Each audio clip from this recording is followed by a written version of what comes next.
साठीचा की मी तुला इन्व्हाइट केलं, फीस किती लागते? रिपीट क्वेश्चन मी त्याला करू शकतो. तिने विचारलं मला किती फीस लागते, मी तिला सिंपल विचारलं तुझ्या करिअरसाठी तू किती रुपये लावू शकतेस? तिने म्हणले 1 ते 2 लाख रुपये देऊ शकते. ठीक आहे, ओके, टेन्शन घेऊ नको विद्या, तेवढे पैसे काही लागणार नाहीये, मी तुझ्यासोबत लोड घ्यायची आवश्यकता नाही. एवढं सांगून पण तुम्ही बोलवू शकता. क्लिअर झालं मी काय सांगितलं? नेक्स्ट दुसरी गोष्ट, मग जे 16,000 सांगितले त्या लोकांचं काय? Yes or no? त्या लोकांनी 16,000 यासाठी सांगितलं होतं कारण त्यांना वाटलं सगळं सांगितलं तर सगळं रेडी करूनच ते येईल ना. मी तर रेडी करून आलो नव्हतो जॉईनिंग करताना. Yes or no? मग हिने रेडी करून येईल. बट ऍक्च्युअली जर सपोज रविकुमार कोरे म्हणजे मी, जर मला कोणी इन्व्हाइट केलं होतं माझ्या फ्रेंडनी, त्या दिवशी जर त्यांनी मला म्हणलं असता की रवी उद्या येताना 16,000 घेऊन ये, तर माझी अवस्था एवढी खराब होती त्यावेळेला की मी 160 रुपये सुद्धा अरेंज करू शकत नव्हतो. एवढी परिस्थिती माझी गंभीर होती, खूप खराब हालत होते माझे फायनान्शियली. पण मी या प्रोजेक्ट मध्ये आल्यामुळे हे सगळं चेंज झालं, टर्न झालं.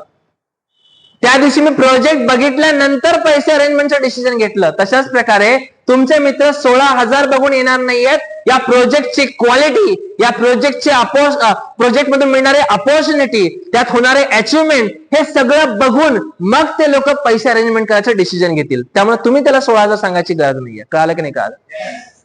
तुमच्या कॉलेजमध्ये तुम्ही जेव्हा ऍडमिशन करत होते त्यावेळेला कॉलेजला गेले, ऍडमिशन फीस विचारले. ऍडमिशन फीस विचारल्यावर कॉलेजच्या सरांनी सांगितलं ऍडमिशन फीस 5,000 रुपये. किती रुपये?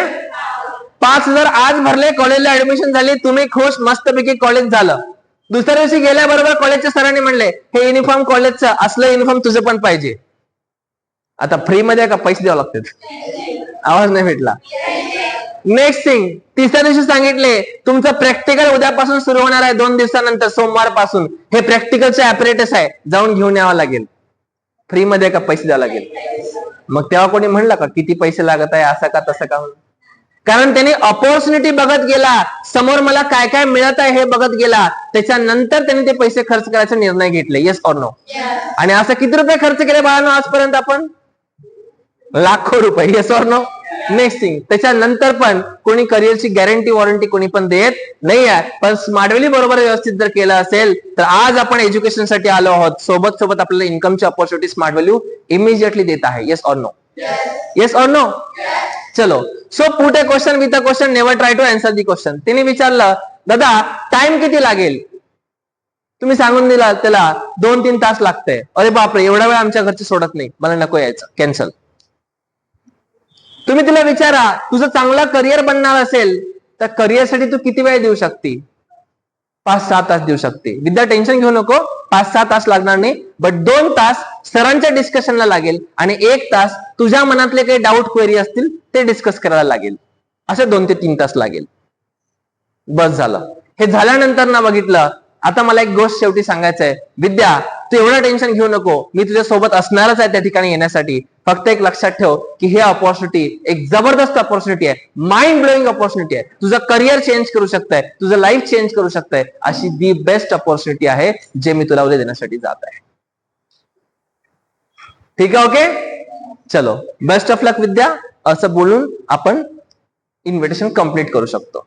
6वा पॉइंट लक्षात ठेवायचं आहे ते म्हणजे काय? इन्व्हाइट ओव्हर अ फोन. फोनवरून सगळ्यात जास्त इन्व्हाइट करा. त्याचं कारण असं आहे की तुम्ही एखाद्या वेळेस अडखळत असाल, अडचणीत असाल, तुम्ही सांगू शकला नाहीत, तुम्ही फोन कट करू शकता आणि त्या क्वेश्चनचा आन्सर घेऊन पुन्हा त्याला रिकॉल करू शकता आणि परत त्याला व्यवस्थित तुम्ही बोलू शकता. पण समोरासमोर असाल आणि तुम्ही जर बरोबर प्रॉपर आन्सर देऊ शकले नाहीत तर असं होऊ शकेल की तुमच्या मित्राचं करिअर स्मार्ट व्हॅल्यू मध्ये येऊन जे बदलणार होतं तो होऊ शकेल तुम्हाला बघून, तुमचं कम्युनिकेशन बघून, तुमचं अडखळलेली भाषा बघून होऊ शकतंय की तो येणार नाही. आणि 6 महिन्यांनी, 1 वर्षांनी, 2 वर्षांनी कोणीतरी स्मार्ट व्हॅल्यू मध्ये एक मोठा लीडर त्याला भेटेल आणि तो त्याला इन्व्हाइट करेल, तो तेव्हा येऊ शकेल. असं पण होऊ शकतंय. प्रॉब्लेम कशामध्ये होता? स्मार्ट व्हॅल्यू तेव्हा पण तेच आहे, उद्या पण तेच आहे, आज पण तेच आहे, पण बोलवणारा व्यक्ती व्यवस्थित बोलवला म्हणून तो आला होता. Yes or no? त्यामुळं आपण बोलवत असताना व्यवस्थित आपण बोलवलो तर नक्कीच आपला फ्रेंड आपल्यासोबत नक्कीच येऊ शकेल आणि तो सुद्धा जॉईन करू शकेल. हे लक्षात ठेवा. पण आपण नवीन आहोत, चुका तर होणारच आहे हे आपल्याला माहित आहे, म्हणून करता. चुका जरी झाल्या तर टेन्शन घ्यायची आवश्यकता नाहीये. इन्व्हाइट ओव्हर अ फोन, फोनवर इन्व्हाइट करा. 7वा पॉइंट लक्षात ठेवायचा ते म्हणजे काय, ऑलवेज बी एनर्जेटिक. मला स्वतःला एनर्जेटिक राहणं खूप महत्वाचं आहे. ज्यांच्याकडे एनर्जी आहे, चांगल्या प्रकारची एक्साइटमेंट आहे, त्यांच्याकडे लोक अट्रॅक्ट होतात. Yes or no? म्हणून एनर्जेटिक राहायचंय, हे पॉइंट लक्षात ठेवायचंय. आणि जर तुम्ही अशा प्रकारे बरोबर इन्व्हाइट केलात तर डेफिनेटली इन्व्हिटेशन खूप खूप खूप सिंपल गोष्ट होऊन जाईल, खूप इझी होईल, तुम्हाला हार्ड वाटणार नाही. समजतंय मी काय सांगत आहे? 6 पॉइंट झालं. 7 पॉइंट मी सांगितलं तुम्हाला आत्ताच. काय सांगितलं होता की ऑलवेज बी एनर्जेटिक. मला एनर्जेटिक राहायचंय, मला एनर्जेटिक राहायचंय.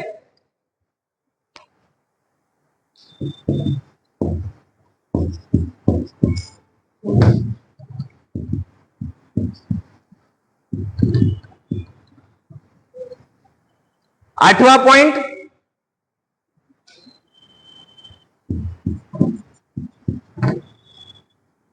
Use the word. कोणते सांगितले मी आत्ताच? जबरदस्त, माइंड ब्लोईंग. हे आपल्या बॉडी लँग्वेज मध्ये लक्षात ठेवायचं. पुन्हा एव्हरी डे यूज करायच्या शब्दांना.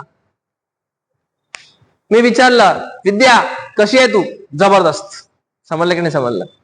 आजचं ट्रेनिंग कसं झालं? Mind blowing. हे एव्हरीडे आपण जेव्हा टॉक करणार, रोज रोज बोलणार, तेव्हा ऑटोमॅटिकली इन्व्हाइट करताना हे गोष्ट खूप इझिली होऊ शकेल, तुम्हाला हार्ड होणार नाहीये. कळालं की नाही कळालं? आपण हे कधीतरी बोलतो म्हणून असं होतंय. क्लिअर? हा. Next,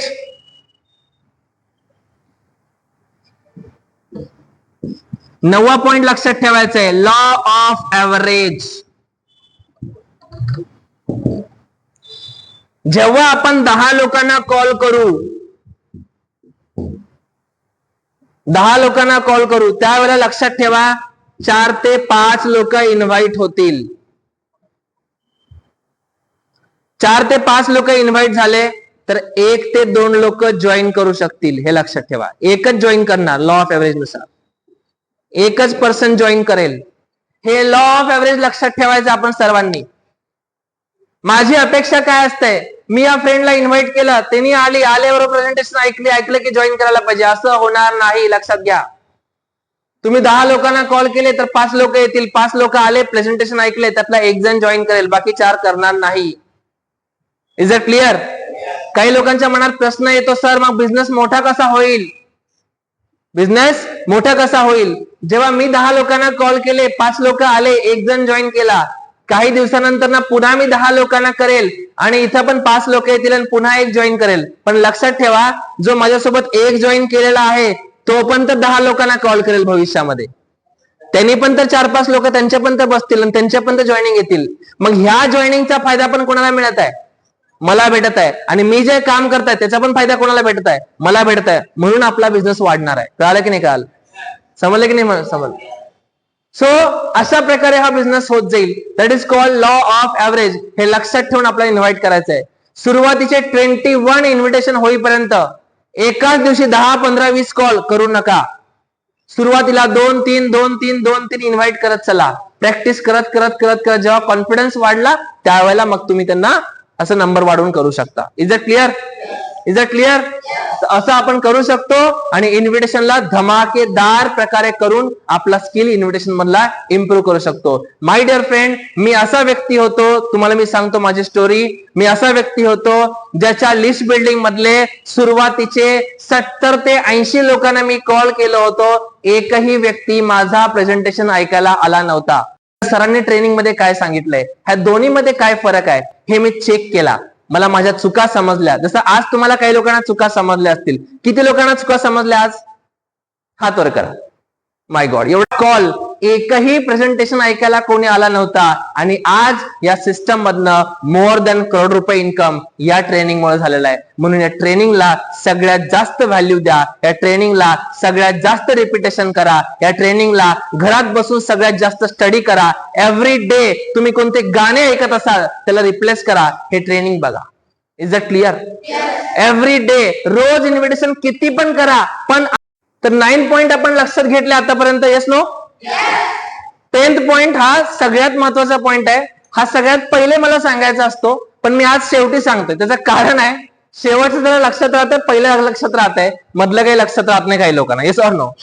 last point, but last नाहीये, हा सगळ्यात महत्वाचा पॉइंट आहे. आपण लक्षात ठेवायचं आहे की मी ज्याला इन्व्हाइट करणार आहे त्याच्यामध्ये एक गोष्ट आहे ते म्हणजे कॅटेगरी आणि दुसरं आहे ते म्हणजे रिलेशन. हे 2 पॉइंट लक्षात ठेवायचे. त्याच्यामध्ये कोणत्या कॅटेगरीला तुम्ही पहिल्यांदा इन्व्हाइट करणार? पहिल्यांदा तुम्ही बी कॅटेगरी फ्रेंड जे असतील त्यांना इन्व्हाइट करा. बी कॅटेगरी फ्रेंड इन्व्हाइट करा. त्याच्यानंतर बीच्या नंतर ए कॅटेगरी फ्रेंडला इन्व्हाइट करा. त्याच्यानंतर मग सी कॅटेगरी फ्रेंडला इन्व्हाइट करा. बट आपण काय करतो, सुरुवातीला बघतो ज्याने आपलं ऐकत असतंय तो आपल्यापेक्षा लहान असतो वयाने, म्हणजेच कोण? C category. आपण त्याच्याकडे पहिल्यांदा जातो. Yes or no?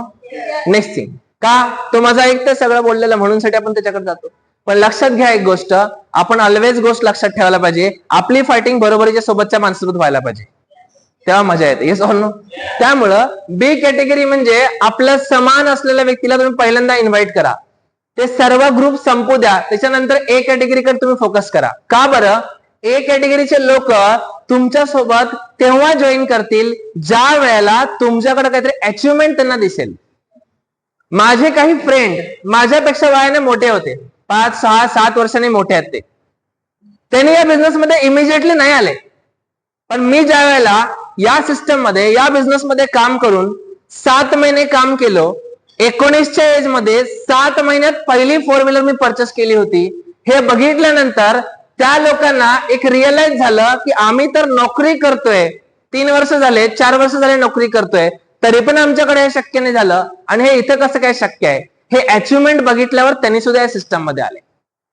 नेक्स्ट, माझे काही टीचर्स जे की या प्रोजेक्टला त्यांना विश्वास नव्हता, पण ज्या वेळेला मी या सिस्टम मध्ये चांगले चांगले अचिव्हमेंट करत गेलो तेव्हा आज काही टीचर्स सुद्धा माझ्यासोबत या सिस्टम मध्ये आहेत. नेक्स्ट, काही हाऊसवाईफ लोक जे माझ्यापेक्षा वयाने मोठे आहेत, त्या लोकांनी सुद्धा या सिस्टम मध्ये बघितलं की इथे अचिव्हमेंट्स होत आहेत, जे अचिव्हमेंट्स त्यांनी विचार केले होते पण त्यांना भेटले नाही, आउट ऑफ सिस्टम राहून, बाहेर राहून.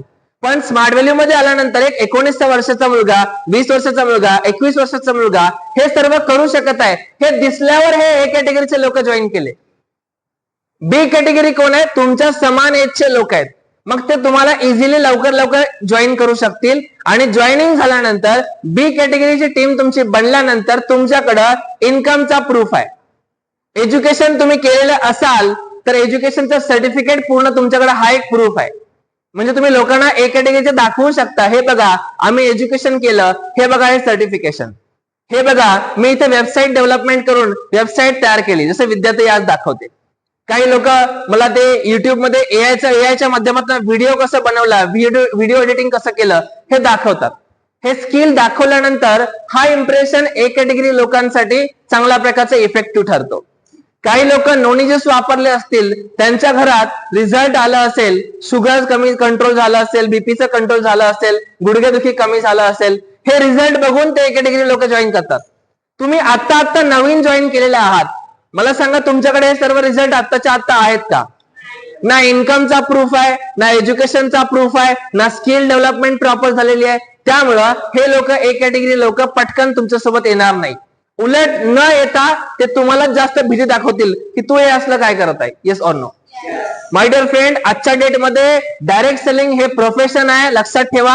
ऑल ओव्हर इंडिया नाहीये, ऑल ओव्हर वर्ल्ड मध्ये याचं पूर्ण जबरदस्त लेवलचा प्रोग्रेस सुरू आहे. पण याला बघण्याचा दृष्टिकोन जो आहे तो आपला प्रॉब्लेमॅटिक आहे, म्हणून साठी आजही आपल्या इंडियामध्ये सगळे लोक याला प्रॉपरली नाही करू शकत आहे. Is it clear? पण तुम्ही जेव्हा सक्सेसफुल व्हाल तेव्हा सगळे लोक तुम्हाला फॉलो करायला चालू करतील आणि तेव्हा हे ए कॅटेगरी पण ऍक्सेप्ट करतील. मग एच्या नंतर सी का बरं? सी म्हणजे कोण? आपल्यापेक्षा पण लहान आहेत, ते 2 वर्षांनी लहान आहे, 3 वर्षांनी लहान आहे, 1 वर्षांनी लहान आहे. आता कुठं 17-18 चालू आहे त्यांचं एज, 19 पण नाही झालेलं, 16 वर्षाचे आहे, 15 वर्षाचे आहे. जेव्हा तुम्ही हे संपवाल आणि नंतर सी कडे जाल तेव्हा हे सी कॅटेगरीचे लोक असतील ना, त्यांचं वय 18+ झालेलं असेल, त्यांना गरज असेल पैशाची, त्यांना समजून येईल की आपण पण आपल्या करिअरला फोकस करणं इम्पॉर्टंट आहे. त्यावेळेला त्यांना इन्व्हाइट करणं प्रॉपरली बरोबर होईल. Next relationship. हॉट पहिल्यांदा, वॉर्म दुसऱ्यांदा आणि कोल्ड तिसऱ्यांदा. हॉट, वॉर्म, कोल्ड असं का बरं? Hot circle relationship in the sense what, याचा अर्थ काय आहे? याचा अर्थ असा आहे की जे व्यक्ती तुमच्यावर डोळे झाकून विश्वास करतील. जसे की माझा मित्र हॉट फ्रेंड होता माझा. मला असं वाटायचं की तो जे सांगत आहे हे काही चुकीचं नाहीये, माझ्यासाठी चांगलंच असणार आहे.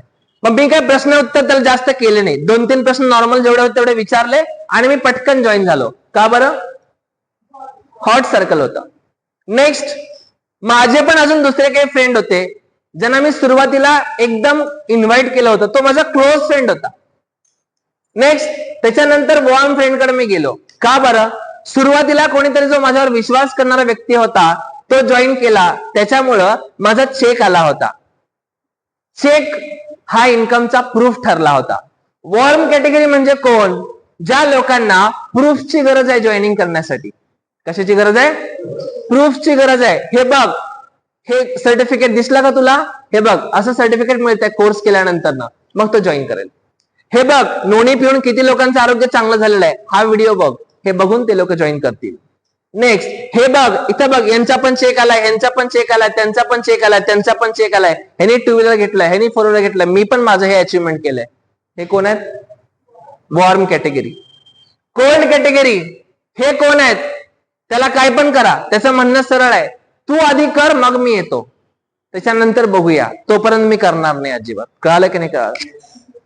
कोल्ड कॅटेगरी खूप दूरचे फ्रेंड आहेत तुमचे, ते मीडियम पण नाही, जवळचे तर नाहीच नाही, खूप लांबचे फ्रेंड आहेत, फक्त हाय बाय चालते फक्त. पण त्यांना स्ट्रॉंग बिलीव्हची गरज आहे, स्ट्रॉंग बिलीव्ह, स्ट्रॉंग प्रूफची गरज आहे.